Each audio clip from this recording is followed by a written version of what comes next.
Today in this video, I'm going to explain how to lock your photos on Samsung phone.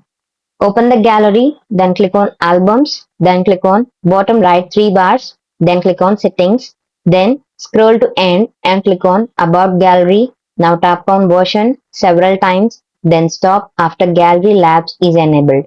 Then go back and click on gallery labs. Now turn on album entry locks and OK.